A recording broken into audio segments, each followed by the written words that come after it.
For the following counties, in Illinois: Fulton, Knox, Marshall, McLean, Peoria, Stark, Tazewell, and Woodford. Wind advisory in effect until midnight tonight. Extreme cold watch remains in effect from late Thursday night through Friday morning. What? For the wind advisory, west winds 20 to 30 miles per hour with gusts of 45 miles per hour or higher expected. For the extreme cold watch, dangerously cold wind chills as low as 27 below possible.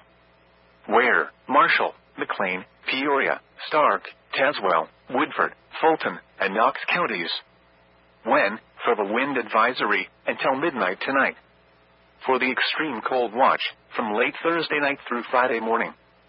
The following impacts are expected. Gusty winds will blow around unsecured objects.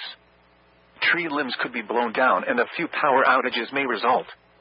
The dangerously cold wind chills as low as 25 below zero could cause frostbite on exposed skin in as little as 30 minutes. Winds this strong can make driving difficult, especially for high-profile vehicles. Use extra caution. Secure outdoor objects. Dress in layers including a hat, face mask, and gloves if you must go outside.